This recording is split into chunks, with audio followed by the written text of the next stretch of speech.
So, like I said, we're going to talk. We finished chemical bonding last week or 2 weeks ago. So today we're going to start the solar system, talking about planets and such, and uh, and that will be the last thing that we talk about in this class. So sad, so sad.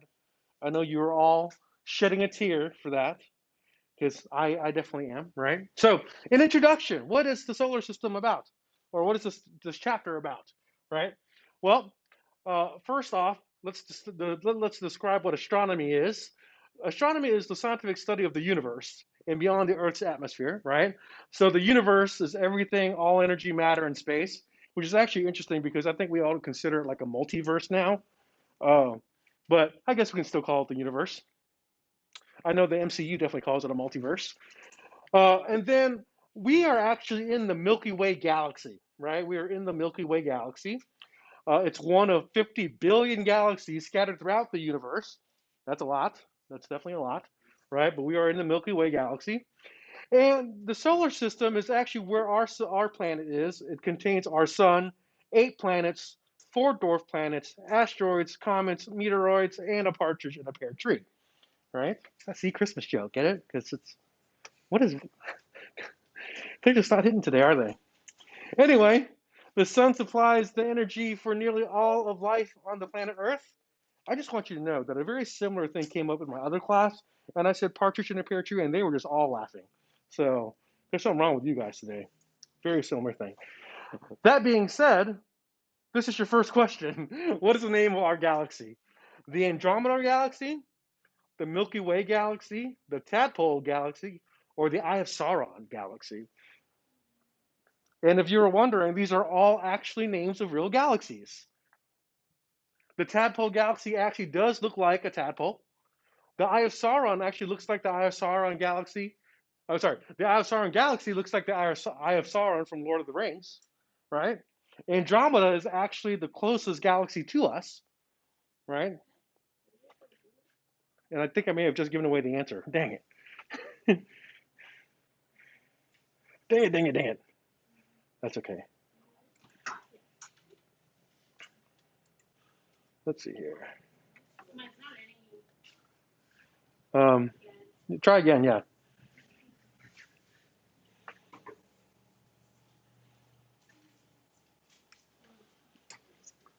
Got 14 responses in already. I should have put a picture of all these galaxies. They're actually pretty cool.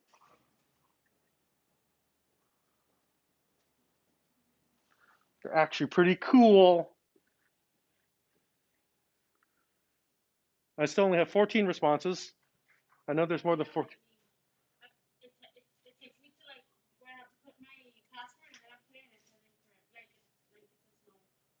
Oh, that's weird.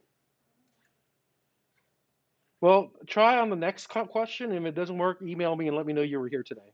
Okay, I've got 16 people. How many people are here today anyway? I know like 3 people said they were going to be gone today. Well, actually 4. It would be 4 actually. One of your group members is missing today. You're going to present without her? Oh man, that's sad. I think she carries your group, so I wonder how you're going to do.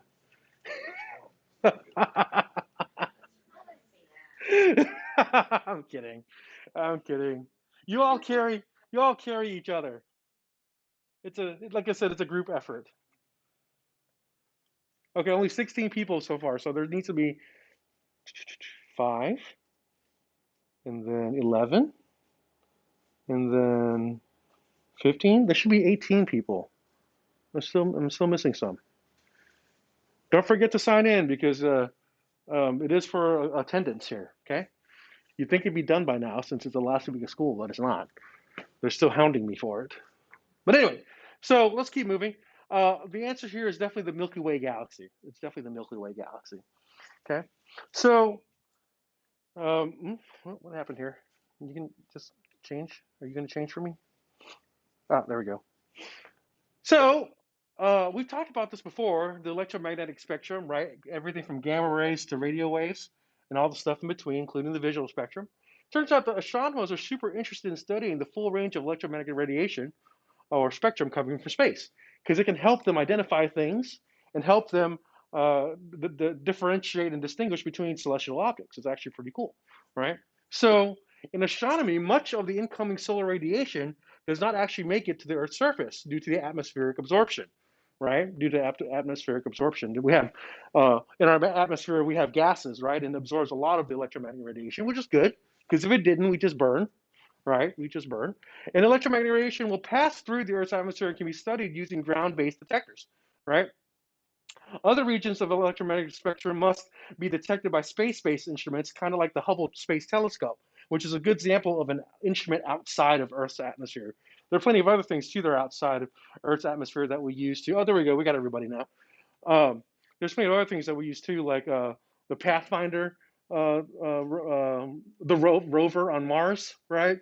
The Voyager, right? The Voyager spacecraft. Anybody know any other ones? So James Webb is going to be up there soon. James Webb? Yeah, it's like 100 times more powerful than the Hubble Space Telescope. Really? It's supposed to be able to tell us if there's life on some of the planets in our solar system. That's and neat. It's supposed to be able to see light from the Big Bang. Really? Yeah. That's cool. Yeah, I don't have to look into that. I'm a huge Star Trek fan, so I'm all about space exploration and stuff like that, right? So that's really neat. So let's just bring it a little bit closer to home, Bill, right? So we have the solar system. The solar system is a complex system of moving masses held together by gravitational forces. Of course, the sun is the center of our solar system. The sun is the dominant mass, right? Meaning the biggest thing in our solar system, right? And the things that are revolve around the sun, right? 8 major planets with over 170 moons. Well, that's a lot. 4 dwarf planets, 1,000. Oh, and thousands of other objects like asteroids, comets, and meteors, and etc. Right? So there's a couple different models of the solar system, right? One is called the geocentric model, and this one is an early belief that the Earth was motionless and everything revolved around it. So that was actually phrased by Claudius Ptolemy back in 140 CE, right? But now what we think is true is that, or what we know is true, is that it's called the heliocentric model, where the sun is actually the center. And Nicholas Copernicus actually came up with that. And this, I believe, this is his years of life, 1473 to 1543, right? Made that mistake before, thinking that that was the year that they discovered it. But no, I mean, it surely didn't take him that long, right? 60 years? No, that was his life. So, which of the following is not true about our solar system, right? And I think this might be an easy one. Complex system of masses held together by gravitational forces. The sun is the center. The sun is also the dominant mass, and all of these statements are true. Let's make sure we get everybody signing in for the attendance here. Although it is definitely going slow today.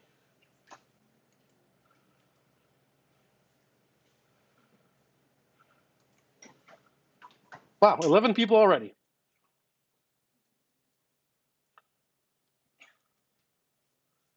11 people already. 14 people. I think we're well on our way. So obviously this is an easy one. The answer here is all of these are true, okay? So the guy I really want to talk about today is Kepler, right? He's a guy, Johannes Kepler. He's a guy that came up with what we call Kepler's laws, right? And it's also known as the laws of planetary motion, right? And so Kepler has 3 laws. It seems like everybody has 3 laws. Like Newton had 3 laws. You know, Kepler has 3 laws. Um, Actually, I think Newton had 4 laws, right? He had the 3 laws of motion, and then he had the law of gravitation. So maybe it's 4 laws. Okay, forget what I said about everybody has 3 laws. Only Kepler has 3 laws. And so Kepler's first law is the law of elliptical orbits. And what it says is that all planets move in elliptical orbits around the sun, with the sun as the focus of the ellipse. So a lot of us, including myself when I was younger, thought that the Earth and the rest of the planets revolved around the sun in a circle, right? But in fact, it's not a circle. It's actually an oval, right? It's actually an oval or an ellipse. The sun is still the center, right? But it's definitely not a perfect circle. And this ellipse is a figure that is symmetric about 2 unequal axes. And what does that mean? we'll show you right here, right? You can draw an ellipse, right, by putting two pins, right, on a piece of paper, and then putting a string around it and holding the pencil at the end of the triangle right there, at the top of the triangle of the string, and then going around in a circle, and you can make an ellipse, right? And so when they're saying that when they're saying this right here, where an ellipse is a figure that is symmetric about two unequal axes, what they're talking about is that there's the semi-major axes, right, which is the long, this axis right here, right, from here to here. But then there's also the major axes, right? So in discussing the elliptical orbit, the semi-major axis is the average distance between the Earth and the Sun, which is equal to an astronomical unit, right? So one astronomical unit, or 1 AU, is equal to 1.5 times 10 to the 8 kilometers. Well, that's pretty far, right? But yeah, so we're just talking about the sun and Earth here, right? But you can actually do this with any planets, with any of the planets, okay? So that is the law of ellipse. The only thing I really need you to know about Kepler's first law is the fact that planetary orbits are in fact not circles. They're what? They're ellipses, right? So then there's Kepler's second law. This is the law of equal areas, right? So what that says is that an imaginary line, a radial vector, joining a planet to the sun sweeps out equal areas in equal periods of time, right?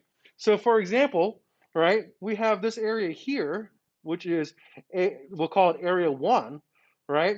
And the area of this little triangle arc thing right here, right, is actually equal to area 2, right?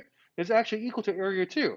And the way that is true is because since it's an ellipse, and you can calculate the time, if the planet is swinging around and going in this orbit, right?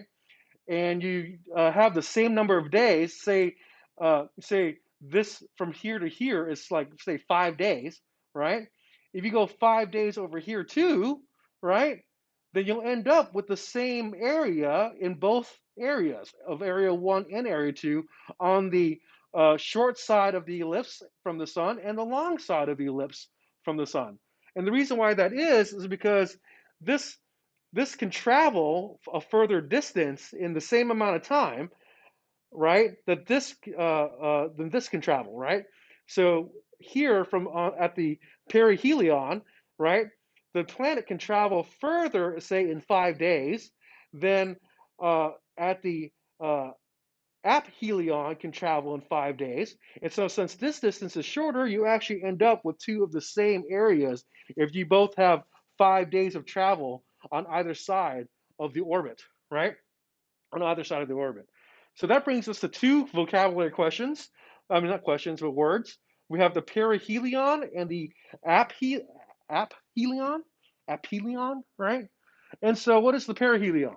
The perihelion is the closest point in the Earth's orbit around the sun, and it's the speed is the fastest, right? And it makes sense too, because if you remember, right, as the planet, when we're talking about gravity, as a planet, say Earth, is traveling closer to the sun, it actually speeds up, right? And as it gets closer to the sun, it speeds up, and that's why it can travel a further distance in the same amount of time as at being further away from the sun, going a shorter distance, right? And so the aphelion then is the opposite of the perihelion, which is the furthest the planet or the Earth is away from the sun, right? So just to say it again, right? The area here, area 1 and area 2, they're both the same area. They're equal to each other. And the reason why is because when you're over at the perihelion, you're very close to the sun. And the sun's gravity makes you, the closer you get to the gravity, the closer you get to the sun's gravity, the stronger it is. And the stronger it is means that it goes a lot faster. It can travel faster in 5 days, as an example, than it can travel when it's the furthest away from the sun, right? So in this 5 days, it travels a shorter distance, right? It goes much slower. And that's why these areas are the same, okay? So that is Kepler's second law, right? And basically, second law is equal areas, okay? Equal areas. The law of equal areas, okay? And then Kepler's last law, right, which is Kepler's third law, right, is called the harmonic law. And what it says is that the square of the sidereal period of a planet is proportional to the cube of its semi-major axis, right? Um, and so it gives you this equation right here, which is t squared equals kr to the third. I really don't really, because I don't want you to have to do any math on the next test, so you don't really have to remember that. But just to know, excuse me, just to know that t is of course time, right? R is the r is the it's just like radius, but in this case it's an axis, right? And then k is the constant. It's the same for all planets, which is 1 year squared over uh, au to the cubed, right? And so the thing that I want you to know about this thing, the thing that I want you to know about this equation is the relationship between time and the semi-major axis, right?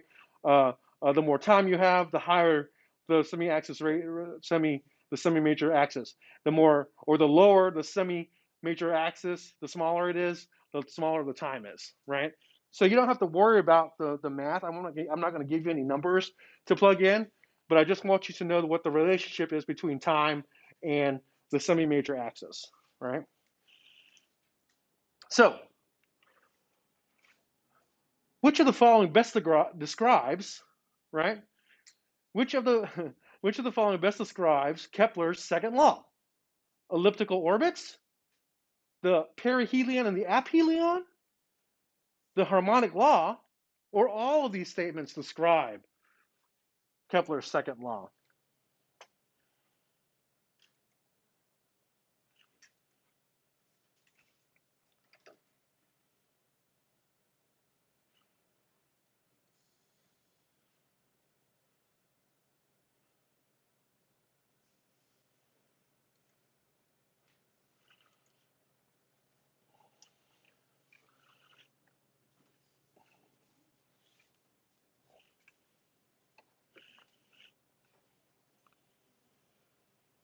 I am looking forward to your presentations today.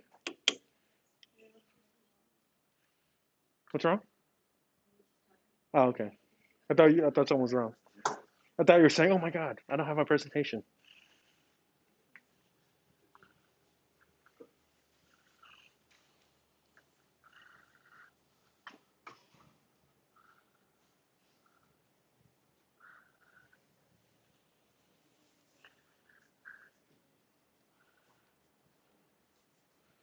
All right, that's pretty much everybody.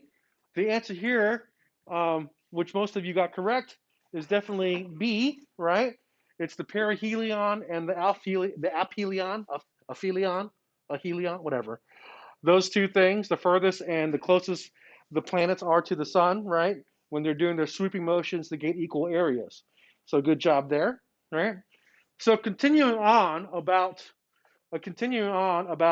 the third law, right? Again, I'm not going to make you do any math, but say you needed to calculate the period of a planet, right? Calculate the period of a planet whose orbit has a semi-major axis of 1.52 AU, right? You can easily plug in the AU, the astronomical units right there, and just solve. And so now the period of the planet is 1.87 years. So it takes Mars about twice as much time, right, to revolve around the sun as it takes us to revolve around the sun, right? Almost twice. So that's pretty neat.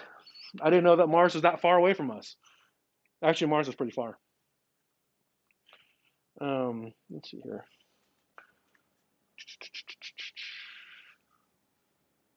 Yeah, that's for Mars. Okay, just making sure you guys got that. So what if the planet has an orbit, right, that has a semi-major axis of 30 astronomical units, right? That's pretty big. Okay, that's actually 27,000 27,000 years squared. So you have to do the square root of that, and you'll get it to 164.32 years for that planet to revolve around the sun. Now I don't know what planet that is. That's got to be something like Jupiter or Saturn or something like that. But that's pretty interesting, right? One of the planets, I forgot to write it down what planet that was, but one of the planets that's beyond Mars takes 164 years to travel around the sun. That's a long time, right? It's a really long time. Okay. So let's talk about the major planet classifications and the orbits in our solar system. Okay. So the sun, of course, is so big, it's 99.87% of the mass of the entire solar system. The remaining mass of 0.13 is Jupiter, which Jupiter is more than 50% of that, right? So Jupiter is a very large planet, right? Uh, and so, but yeah, the biggest thing, of course, in our solar system is the sun. And so the planets with the orbits that are smaller than Earth are classified as inferior, right? So inferior to Earth because they're smaller than Earth, right? And then planets with orbits that are larger than Earth are classified as superior, right? Classified as superior because they're larger than Earth's orbit, okay? Which, I mean, this classification system here is based on Earth, but what if there's like aliens on Jupiter or something that feel like everything feels like Earth is inferior to Jupiter, right? Yeah, go ahead. Huh? Oh, thank you, Neptune. I appreciate you looking that up. I forgot to type it in there. I was so enamored with the math, but I forgot to type it in there. So yes, Cameron was just saying that this planet right here, the one that takes 164.232 years, right? That's Neptune. Wow. So I can't even imagine how long it takes for planets beyond Neptune to go around the sun, like Uranus or well, I guess we can't even call Pluto a planet anymore. Dang. But we can't even call it a planet anymore. So that's too bad. You guys ever watch an episode of Big Bang Theory where Sheldon Cooper is all upset at Neil deGrasse Tyson because he's part of the group that turned Pluto from the ninth planet into a dwarf planet? You ever remember that episode? It's pretty good. Because at the end, Neil deGrasse Tyson, who's one of those TV physicists, he he actually apologizes to Sheldon for it, which is crazy, right? Okay, so here we go. All planets revolve, right? Orbit counterclockwise, prograde motion around the sun, which is observed from the North Pole, right? So if each planet also rotates counterclockwise on its axis, except for Uranus and Venus, and that's retrograde motion, right? So if you're going around in this direction here as you're revolving around the sun, except for Venus and Uranus, right? Your rotation is actually opposite. It's going in the opposite direction, right? Kind of crazy. So yeah, don't get confused with the difference between revolutions and rotation, right? Rotation is the Earth spinning, right? It takes 1 day for the Earth to spin, right, to rotate, okay? But a revolution is the Earth going all the way around the entire orbit of the sun, right? And that takes 365 days, right? Or a year, except on leap years. But whatever, right? So there's Neptune. It's out there, right? It's all it's really far out there. It's really far out there. Okay. So there are two types of planets, right? There are the terrestrial planets, Mercury, Venus, Earth, and Mars. And the reason why they're called terrestrial planets is actually quite obvious. It's because they actually have land, right? A high percent of their mass is non-gaseous elements, right? They actually have something you can land on, right? But then the Jovian planets are Jupiter, Saturn, Uranus, and Neptune, right? And that's the highest percent. The high percent of less massive gaseous elements. So most of them are made of gas. Planets like Jupiter and Jupiter and Saturn and Uranus and Neptune are mostly made of gas, is what they're saying. Right? What they're saying there, right? So your next question is this: which of the following is not a Jovian planet? Jupiter, Venus, Neptune, or Saturn? Has anyone ever seen a picture of Venus? It actually, not like in the sky, because it looks like it's pretty bright. It's like the third brightest thing in the sky. So it kind of looks like a little mini sun. But if you've seen a picture of Venus from like space, it actually looks like an Earth, but a lot more, uninhabitable.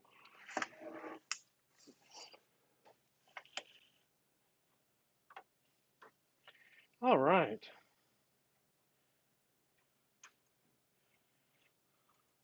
Somehow I thought you guys would be so much more excited about this lecture, but that's okay. I understand. It is it is the Monday for right after Thanksgiving.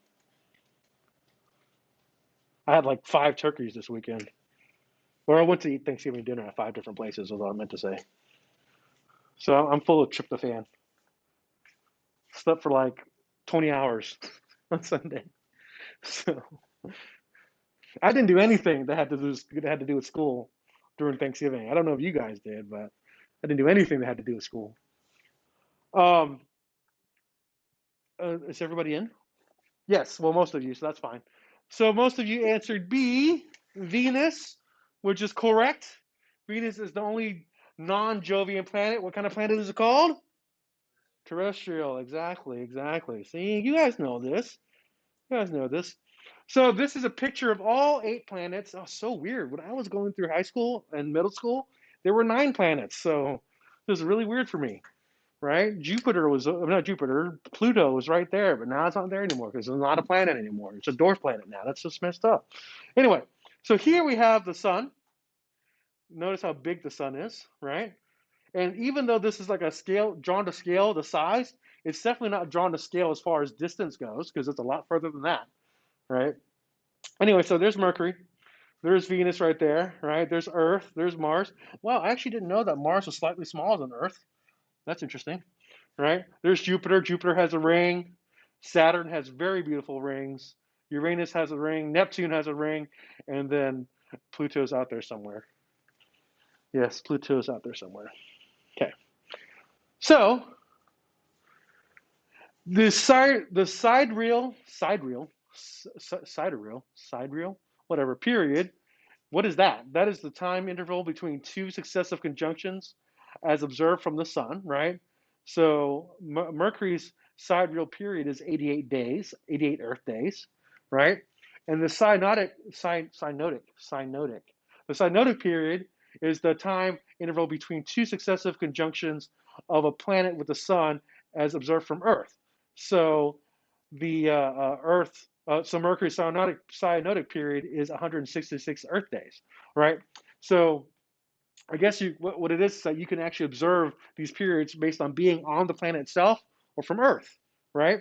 And on the planet itself, it's called the sidereal period, and then from Earth, it's the synodic period. Synodic period, right? So here, Mercury is shown in inferior and superior conjunctions with Earth, right? So there's Earth right there. There's Mars. There's Mercury, right? And here's Earth in interior conjunction with Mercury, right? And then here's Earth with superior conjunction with Mercury, right? So that's with Mercury on the other side of Earth. They're opposite each other, right? And then Mars here, right, is in opposition with Earth on the opposite side of the sun, right? And then, ooh, what is that? That's just some random star, I guess. A star. Interesting, right? Very interesting. Very interesting stuff. So let's talk about Earth real quick, right? We're going to talk about each planet now, right? We'll talk about each planet. Earth. The Earth is the third planet from the sun and is solid, spherical, rocky body with mostly oceans and an atmosphere. That's great, right? Large amounts of the Earth, large amounts of the surface is water, like I said in a second, but it's all in all 3 phases, right? We have solid water, liquid water, and gas all exist on Earth, right? And it has an oxygen-containing atmosphere, mostly nitrogen though, right? But it has oxygen in it with temperate climate, and living organisms make Earth a unique planet, right? So, but there might be, life on other planets. But right now, we just know that there's life on Earth. Except, no, actually, didn't they say that they found like some organisms or some bacteria in like the ice caps on Mars?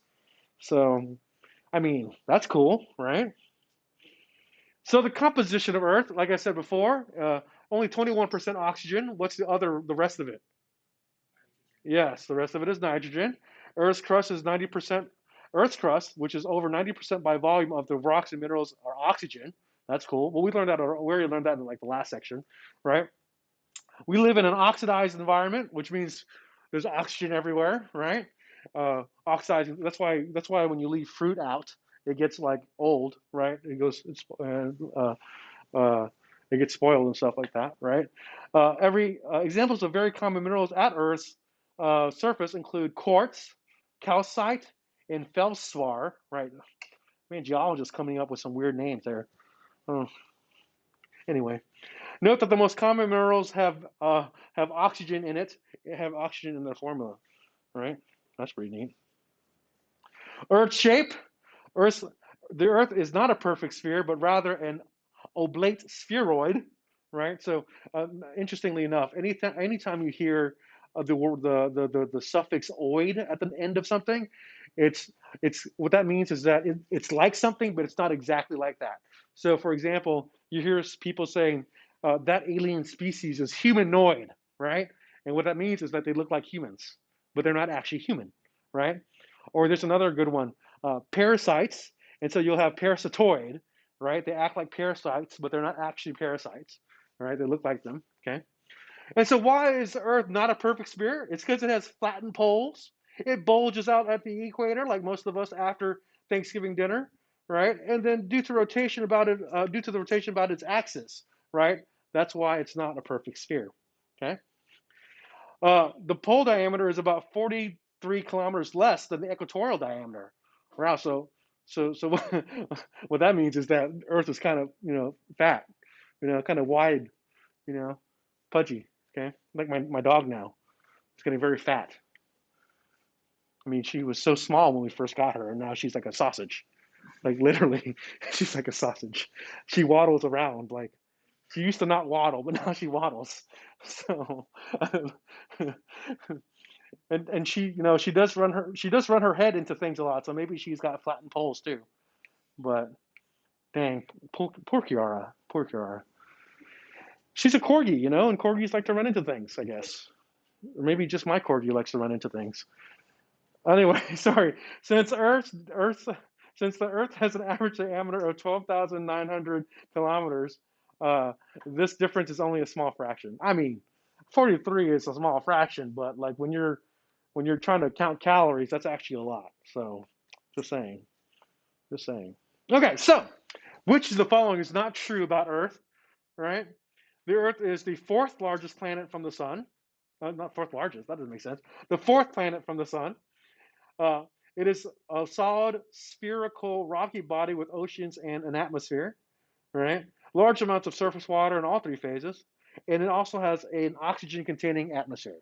Which of the following is not true about Earth?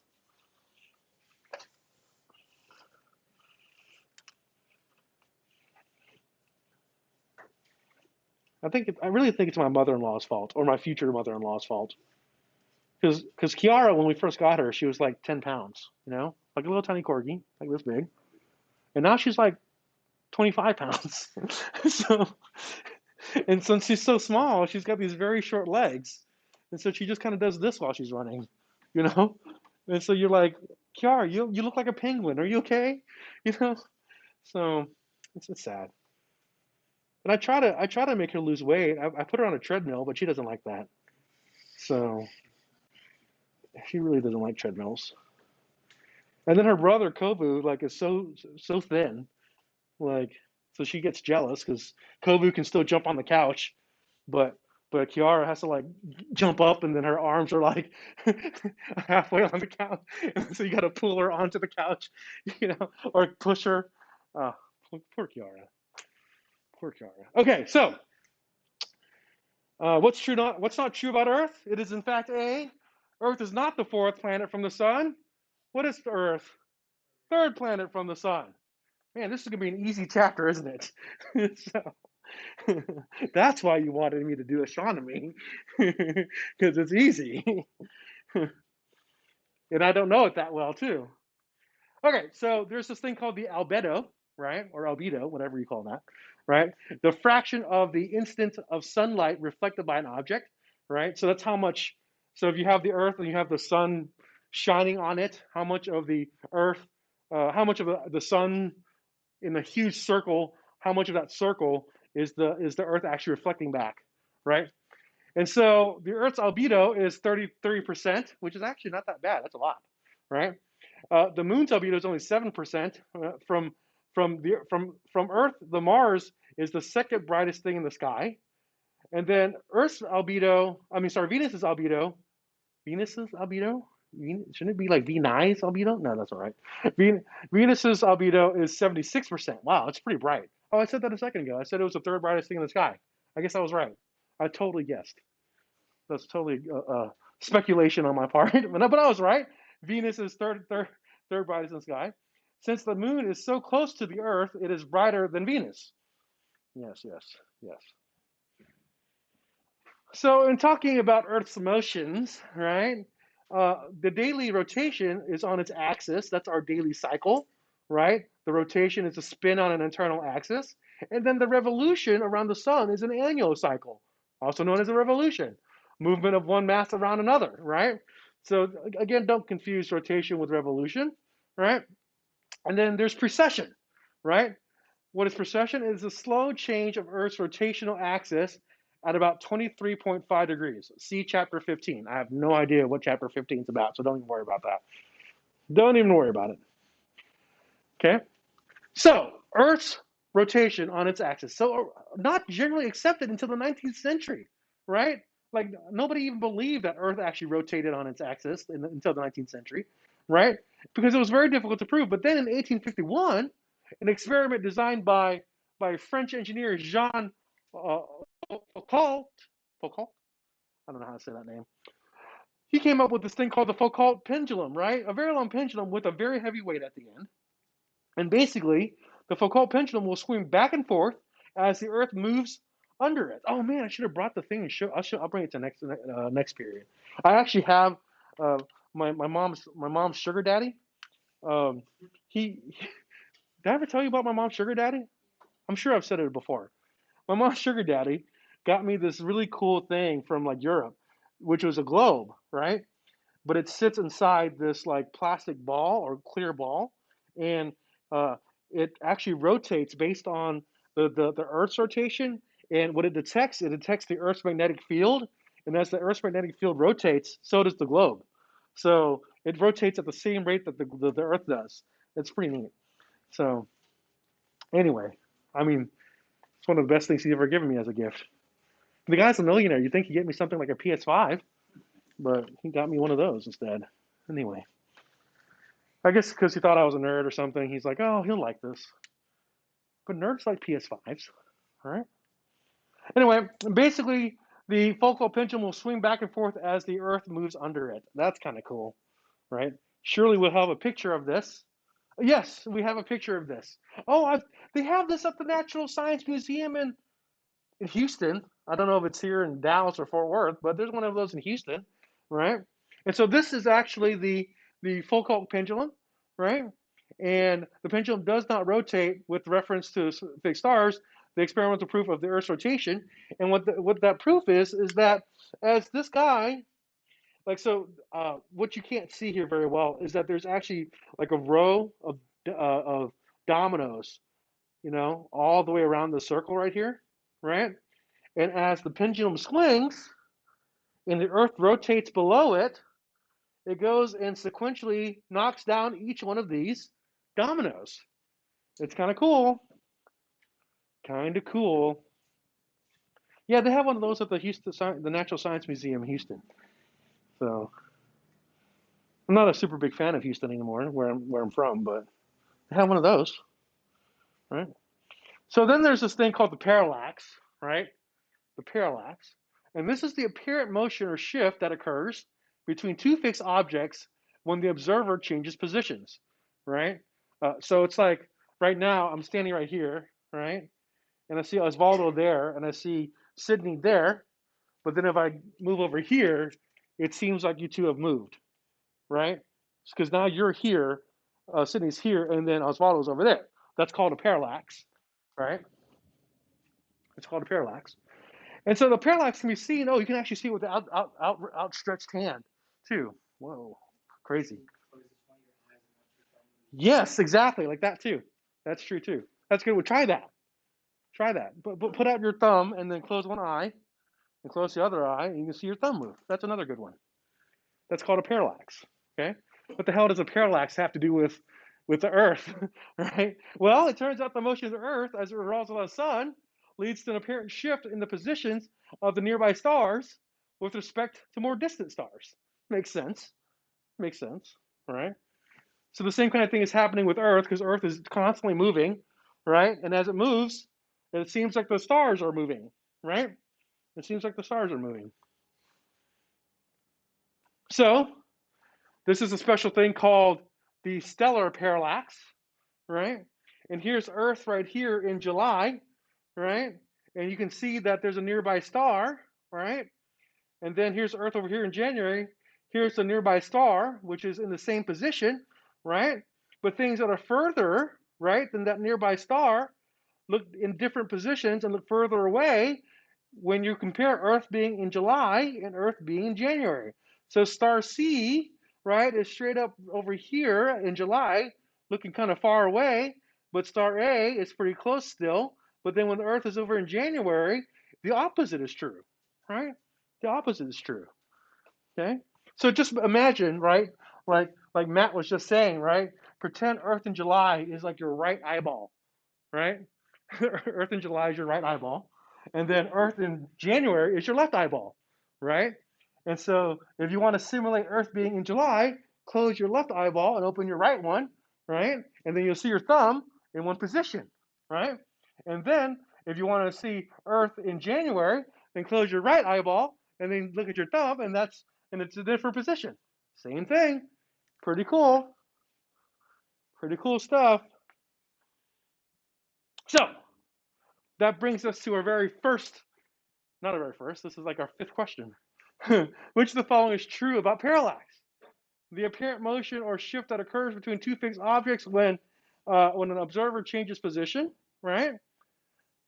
Is that the definition, right? Is that true, right? A parallax can be seen with an outstretched hand, right? Right? Yes, it can be seen. And then the observation of a parallax is indisputable proof that Earth revolves around the sun. And is all that, are all those true?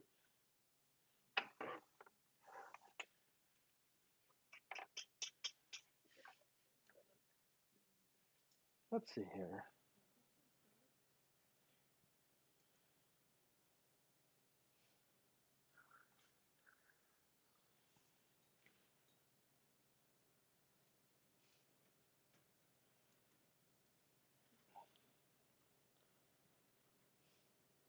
It's okay. My majors class wasn't really into the lecture today either, so it's okay. Totally fine.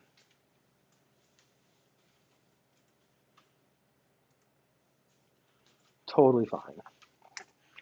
Totally fine.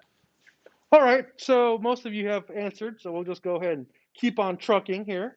The vast majority have answered D, which is correct. That is absolutely correct. Good job there. All those things are definitely true. Okay. Um, Next thing we'll talk about here is the aberration of starlight, right? Second proof of Earth's orbital motion, right, is the apparition of starlight.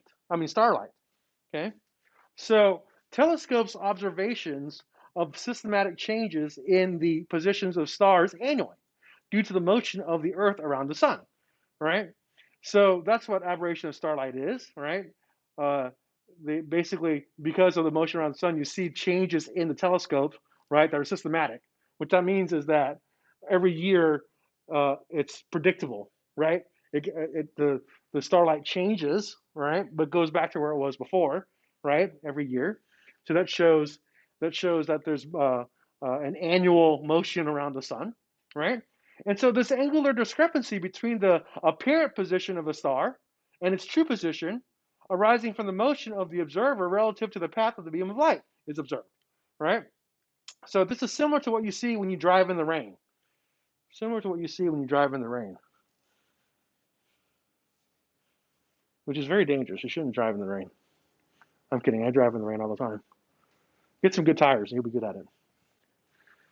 All right, so it's a funny thing.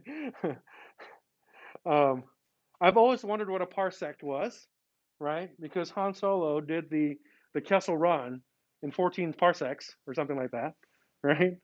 And so that was a Star Wars reference. Nobody really, or was it 12? Anyway, so where does the parsec come from, right? A parsec comes from the word parallax, right, which was we were talking about a second ago, plus second, right? So parsec. So recall that a circle contains 360 degrees, right? And each degree is divided into 60 minutes, and each minute is into 60 seconds. So therefore, 1 second is 1/3600th of a degree, and so a parsec is the distance to which a star, a distance to a star, when the star exhibits a parallax of 1 second. Interesting, parallax of 1 second. Okay. So let's talk about the rest of the terrestrial planets now. All right. Of course, again, the terrestrial planets are Mercury, Venus, Mars, and Earth. Right. And due to physical and chemical characteristics, they do resemble Earth. Right. All four terrestrial planets, all four terrestrial planets, are relatively small in size, composed of rocky materials and metals. Right? They are relatively close to each other and close to the sun. They have no rings. That's a big thing right there. Right? Those terrestrial planets have no rings. Only Earth and Mars have moons. Right? But only Earth has a surface of water and oxygen. Okay?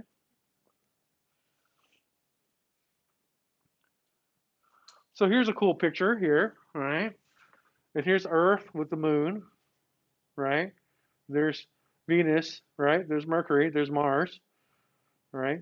Funny how these pictures don't show the rings that go around Jupiter, Neptune, and Uranus. You know, interesting, very interesting. Anyway, so these are the four Jovian. I'm sorry, the four terrestrial planets, right? And these are the four Jovian planets. And then there's the one moon of of uh, of Earth, right? Saturn has like 15 or something moons though. Right. So, which of the following is not true about all terrestrial planets? They're relatively small in size, composed of rock material and metals, relatively close to each other and close to the sun. They have rings, or all these statements are true. Right. So the answer here is C. Right. That is definitely not true. The terrestrial planets do not have rings. Earth will at some point. Huh? Earth will at some point. The moon slowly gets closer to us, and at one point we're just going to shred it and we'll have rings. I wonder. See, so there are theories about how Earth got its moon, right? Slammed into the moon. Right, exactly. So the moon. Most people think that the moon was formed because, like, an asteroid or a meteor hit the Earth a long time ago, and all this debris from Earth came out, right? And gravity formed it up into a ball because that's like the best the most aerodynamic shape, and so that's what became of the moon. So that's an interesting theory that as the moon gets closer, right, we'll shred it and it'll turn into just a whole bunch of small, moons basically going around as a ring. But then it makes you wonder, how come it didn't turn into a ring from the beginning? Like why? I heard the theory that was like a rogue planet that hit us, and because the other planet was larger than Earth was at the time, that was Earth actually absorbed part of it, and the other part like pushed off.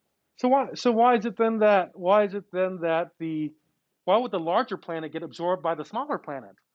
Because like of the way it was like because it hit us, it was like trying to go through us, so it absorbed part of Earth absorbed part of it, and the other part got left off. I don't know. So Earth actually isn't Earth itself. Earth is actually another planet, Yeah, is what you're it saying. just got swallowed. I have no idea. That's just crazy. Crazy stuff is what that is. I mean, it'd be cool if Earth had a ring. That'd be neat. Right. All right. So let's talk about Mercury now. Okay. Mercury is indeed the closest planet to the sun. Mercury has the shortest period of revolution, 88 days. So it's also the fastest moving, which makes sense. Why? Because if you're that close to the sun, gravity is pretty strong, pulling you around, right? And so Mercury is named after was named by the early Greeks after the swift messenger of the gods, Mercury, right? And then temperatures of Mercury range from about 473 degrees Celsius on the side facing the sun to about negative 173 degrees Celsius on the dark side. Wow, that's hot and that's cold.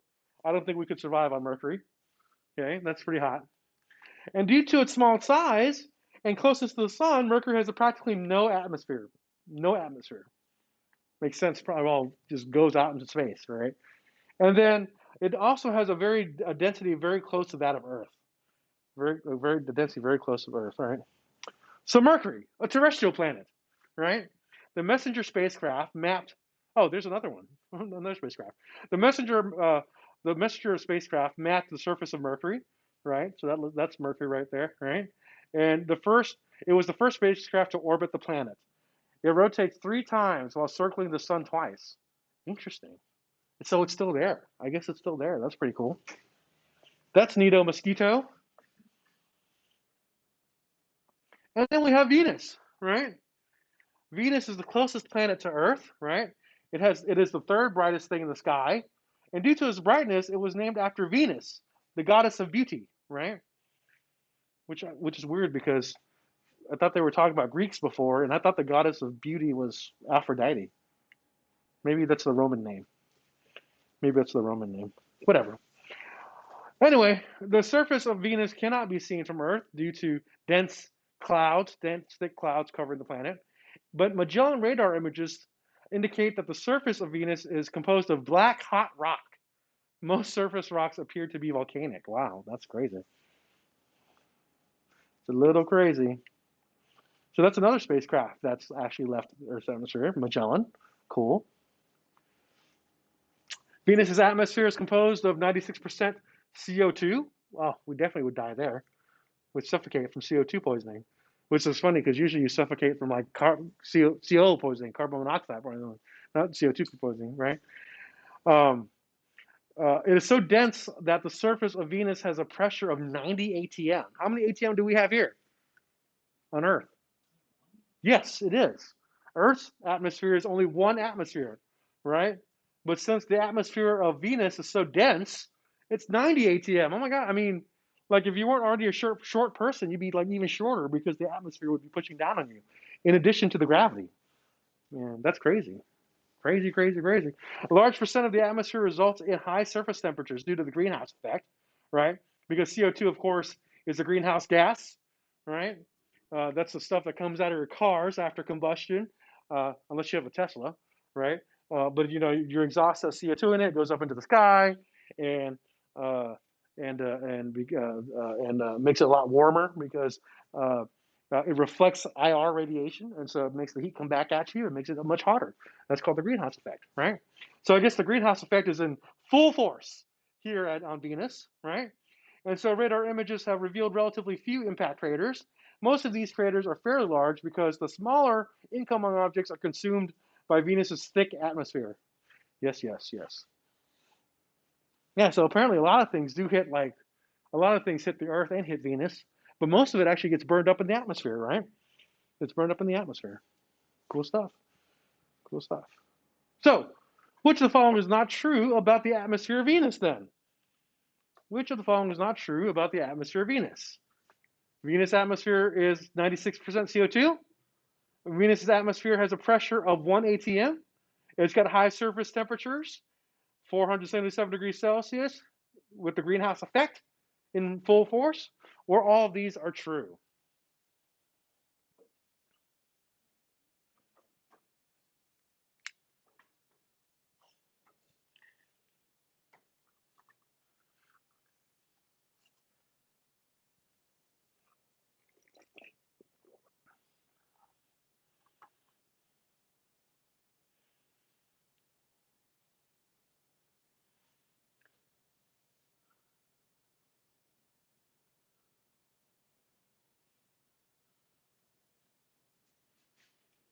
I guess I should check to see if everybody's actually answered.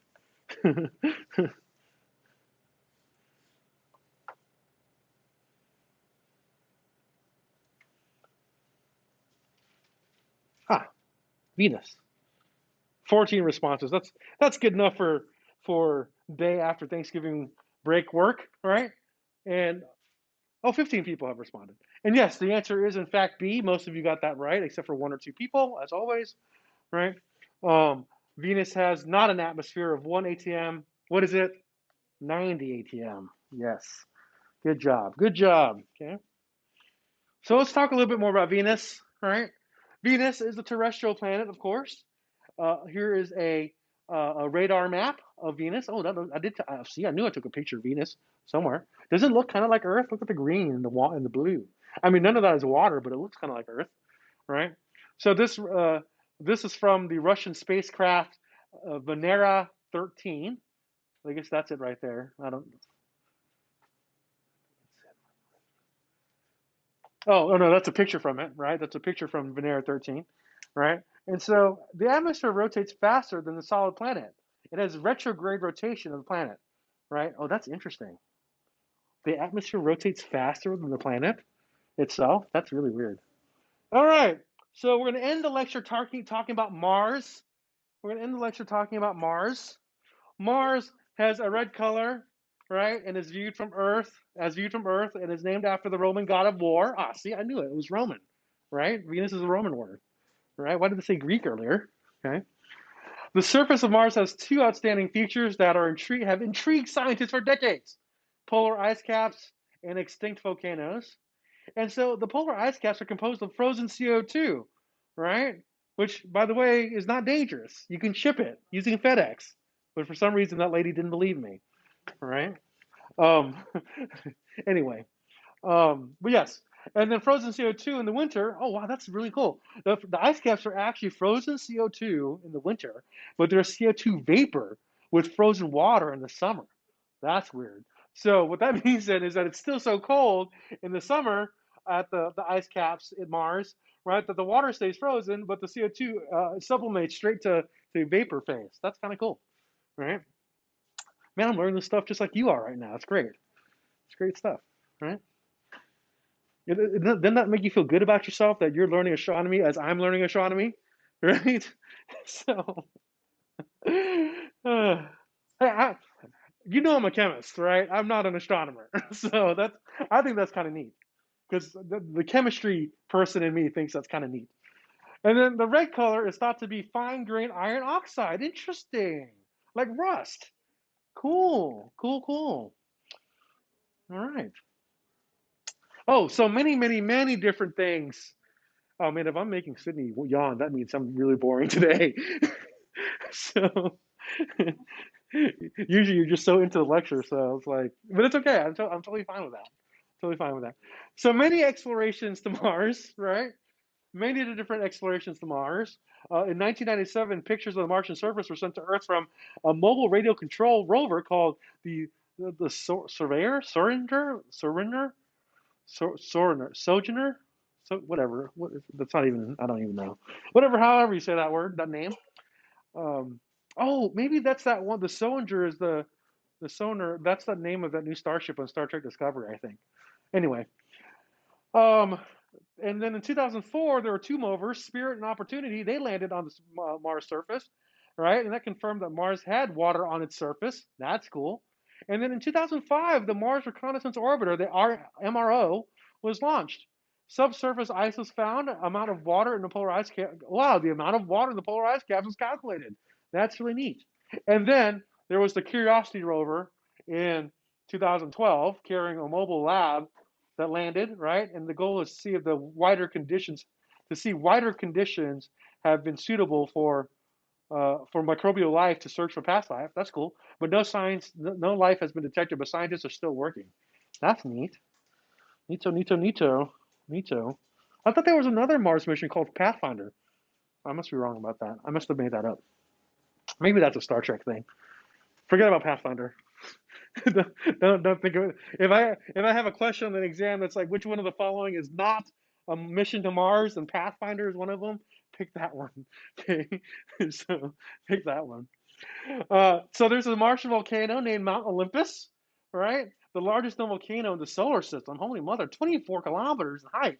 Wow, that is 3 times that of Mauna Loa. Is that in Hawaii? I have no idea where that is. That's interesting though, right?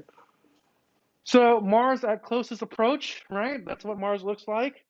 Okay, that's what Mars looks like. And then Mars has this really big canyon right here, right? This big canyon.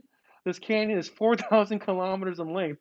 I mean, that's really long, and 6 kilometers deep. Geologists just think that it is the crustal fracture that caused by many internal forces. Interesting, very interesting. Here's some pictures of Mars from the Curiosity rover, right? All right. So anyway, this last thing for today, which is this: which of the following is not true about Mars? It was named after the Roman god of war. The ice caps are composed of frozen methane in the winter. The ice caps are composed of CO2 and water vapor in the frozen water vapor, like CO2 vapor and frozen water in the summer. And then it's red because of fine grained iron oxide, which the following is not true. And then, so the answer here is in fact B, which most of you got correct. It's not frozen methane. What is it? Frozen carbon dioxide, dry ice, right?